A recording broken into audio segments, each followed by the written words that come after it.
The moment Diane Caldwell's eyes landed on the empty frame, I watched her decide whose fault this was. She hadn't even taken her coat off yet. I was standing in the middle of my own living room, Milo teething on my shoulder, Ruby pressing her blocks into my ankle, formula on my sleeve, and 3 days of bad sleep behind my eyes. And I watched this woman in a camel coat and pearl earrings do the math on my life and come up with the wrong answer in about 4 seconds flat. Her gaze moved from the pile of unopened mail by the door to the laundry at the foot of the stairs to the empty rectangle on the bookshelf where Eric's and my wedding photo used to be. And something behind her eyes went from concern to assessment to verdict so fast I almost missed the transition. Almost. "Why is that frame empty?" she asked. And that was the moment I understood that the next several months of my life were going to be a war, and that I was going to have to win it while also keeping 2 children alive, functional, and emotionally intact, with a teething infant on my hip and no one on my side. I had been underestimated my entire marriage. That was about to become my greatest advantage. Let me tell you who I am, because it matters. My name is Nora Caldwell, or I was Nora Caldwell for 7 years, and I'm in the process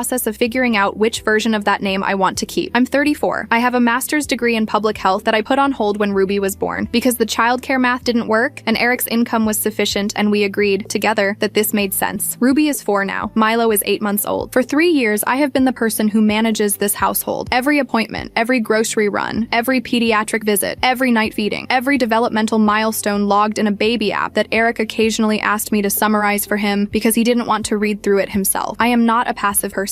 I am not someone who drifts. I made a deliberate choice to be present for my children, and I made it eyes open, and I will defend that choice to anyone who suggests it made me lesser. Eric Caldwell is 37, civil litigation attorney, junior partner at Esterbrook and Howell in Columbus. Blonde, handsome in the way that photographs well and reveals nothing. In the early years, he was attentive and warm and genuinely funny, and I loved him in the way you love someone when you're 26, and the world still feels like it will cooperate with your plans. Then Ruby was born, and the balance shifted, not dramatically, not all at once, but the way water erodes something, slowly, invisibly, until one day the structure is just gone. He started working late in early 2023. I noticed it the way you notice weather, as a shift in atmosphere before you can name what's changing. He stopped asking about my day. He started taking calls in the backyard. He traveled for depositions in cities I'd never heard him mention as relevant to any case. I told myself it was stress. The firm was pushing him toward partnership. The billing targets were brutal. He was carrying a lot. I told myself a lot of things. The text came on a Tuesday night in September while Milo was 3 weeks old and I had been awake for most of the previous 72 hours. Eric had gone for a walk after dinner. "I just need air, Nora. I've been inside all day." And I was feeding Milo on the couch when his phone buzzed on the coffee table and I saw a name I didn't recognize. Kelsey. Just the name. And the first 2 words of the message before the screen locked. I put the phone face down. I looked at Milo. I finished the feeding. I put him in the bassinet and I sat on the couch in the dark and I breathed very carefully for a long time because I had a newborn baby and a 3-year-old asleep upstairs and I could not afford to stop functioning. He came home an hour later smelling like fresh air and someone else's perfume. I said nothing. I started building the folder the next morning. I need to tell you about the folder because it's the center of everything. I am, by training, a public health researcher. I know how to document. I know what evidence looks like and how it needs to be organized to be useful to someone other than me. So when I started to understand what was happening in my marriage, I did not spiral. I did not confront. I did not send the tearful 2 a.m. text demanding to know who Kelsey was. I documented cell phone records. I had access to our shared plan through the Verizon account, and I downloaded 6 months of call logs. Kelsey Marsh's number appeared first in April. By August, she was getting more minutes than I was. By September, the month Milo was born, there were 4,200 minutes of outgoing calls to her number. Credit card statements. I had access to our joint Amex for household expenses, and I went back 12 months. Restaurants I hadn't been to, hotels in cities during depositions, jewelry from a store downtown that was not something I owned. I cataloged everything in a Google sheet with dates, amounts, and columns for corroborating information. Text screenshots, not his phone, which I didn't touch, but mine. Every time he texted me something about his schedule that I later found contradicted by the credit card records. Staying late at the office tonight on a date when the Amex showed a reservation at a restaurant 40 minutes from the office at 7:30 p.m., I labeled the folder medical records. I kept it on a Google Drive account he didn't know about. I backed it up to a thumb drive I kept in a tampon box in the bathroom cabinet. I know how that sounds. I know it sounds paranoid and cold and premeditated, but I had a newborn and a toddler and I was sleep deprived to the point of hallucination, and I understood, in whatever functioning part of my brain was still operating clearly, that if I was right about what was happening, I was going to need to have been building this for months, not starting from scratch after the explosion. I was right. He left on the second Tuesday of October. He waited until Ruby was at preschool and Milo was napping. He packed 2 bags with the quiet efficiency of someone who had planned the logistics in advance. He put his car key and house key on the kitchen counter. He sat down across from me at the table and said that he deserved happiness and that the marriage had become too stressful and that I would be fine because I was stronger than he was. I sat across from him and held Milo and didn't cry. He left at 10:47 a.m. I watched his Audi pull out of the driveway from the kitchen window. Then I picked up my phone and called my lawyer. Her name was Patricia Gomez. 17 years in family law, 8 of them focused on complex asset division and custody disputes in Franklin County. She had short hair and reading glasses she pushed up like a headband, and a way of listening that made you feel as though she had already anticipated everything you were about to say and had a response prepared. I had called her for the first time 3 weeks earlier, before Eric left, when I was still in the documentation phase, and she had listened to 40 minutes of my organized, sourced, time-stamped account without interrupting, and then said, "File first. The parent who establishes the framework controls the narrative." I filed for temporary primary custody and child support on October 16th. Eric was served on October 21st. He called me 11 times between 4 and 6:30 p.m. that day. I let every call go to voicemail and texted Patricia the call log. Then I went to Ruby's preschool pickup, came home, made dinner, did bath time, put both kids to bed, and ate a bowl of cereal standing at the counter at 8:45 p.m. while going through the custody petition line by line. I had not told anyone in the family, not Eric's parents, not my own, not a mutual friend. I kept the circle to Patricia and to my sister Jen, who lived in Cincinnati and who I called after the kids were asleep, and who listened without advice and with the specific silence of someone who loves you enough not to say "I told you so." So when Diane Caldwell appeared on my porch 4 days after Eric was served, color-coded snacks, pearl earrings, camel coat, and all that manufactured warmth, she was walking into a situation she knew nothing about, and I could see the exact moment she found out. "Eric moved out," I said, 3 weeks ago. I watched the information move through her. Diane Caldwell is 61 years old. She is the kind of woman who makes everything look controlled. Controlled home, controlled clothing, controlled emotional register. She has never, in the 7 years I have known her, expressed distress. She expresses concern, which is distress translated into a language that keeps her in authority. The concern flickered across her face. Then something else came behind it. I handed her the text, the one Eric had sent me the night he left. I'd had it printed because Patricia had suggested I keep physical copies of the primary documents, and because part of me had known this moment was coming and had wanted to be ready for it. She read it once, twice, then she looked at me, and I saw something I had not expected and will never forget. The anger in her eyes was not for her son, it was for me. "You must have driven him to this," she said. I'd expected shock, grief, maybe even neutrality. I had not expected that sentence out of a woman looking at proof of her son's abandonment of a woman and 2 children, one of them 8 weeks old. But there it was. She started pacing. The room became, in her description, a disaster, which it was. The functional disaster of a home with a teething infant and a preschooler and no second adult, which is different from neglect in the way that a battlefield is different from a garden, and calling one the other says something about your priorities. She said plenty of women manage. She said no wonder he needed distance. I said, with a husband. She told me to mind my tone. Then she stopped pacing and looked at me with an expression I can only describe as calculating. "Where is he staying?" "Across town," I said, "with Kelsey." Her face did something complicated. "Who is Kelsey?" "The woman he left us for." The denial was swift and certain. She shook her head before I finished the sentence, and what followed was a small lecture about men under pressure and wives who stopped meeting them there, and her eyes moved over me while she talked in a way that felt like an inspection and was meant to. The collapsed bun, the formula on the sleeve, the tired face. She was scoring me on something, and I was failing. I felt my jaw tighten. "You're not going to insult me in my own home," I said. She scoffed. "Your home? Eric covers everything." It wasn't even true. I had brought in $48,000 freelancing and public health consulting work over the previous 18 months, during pregnancy and newborn care and preschool drop-offs. Patricia had the records, but that's beside the point. The point was that Diane had already received a version of our marriage that cast Eric as the load-bearing wall, and me as a tenant who had let the place go. He had been building his defense for months, maybe longer. Then she stepped forward, and the quality of the room changed. "Let me take the children," she said. Ruby pressed herself hard into my leg without a word. Children understand things before they have language for them. She pressed into my leg and went completely still. "No," I said. "You're emotional. You need time to think. I'm their mother." "If you cooperate," she said, and her voice dropped into something smooth and private, the voice of someone who conducts negotiations in rooms without witnesses, "we can resolve this quietly." That word, quietly. It is the most dangerous word in the English language when spoken by someone protecting an institution. I pulled out my phone. "Go ahead," I said. "Call him." She was already scrolling to his contact. Her thumb hovered. "Because I already called my lawyer," I said. "I filed for temporary custody last week. Child support petition attached. Eric was served yesterday." The stillness that came over her face was not the stillness of shock. It was the stillness of someone recalculating. Someone who has just discovered the board is not arranged the way they thought it was. Her jaw tightened. "Eric was served yesterday," she said carefully. "At 2:17 p.m., I said. "At his office. Patricia Gomes sent the process server. It's all on file with the Franklin County Court." She looked at me for a long moment. Then she called Eric. He arrived 12 minutes later. Wrinkled shirt, jaw unshaved. The look of a man who had spent 4 days believing he had the upper hand and was now walking into a situation that suggested otherwise. He came through the door and saw Ruby, who looked at him with the unblinking focus children reserve for adults who have confused them. Saw Milo in his bouncer. Saw his mother standing rigid in the center of the room. Then he saw me, standing between my children and both of them, which is the only place I had been for 3 weeks and intended to stay. You filed papers, he said. You left.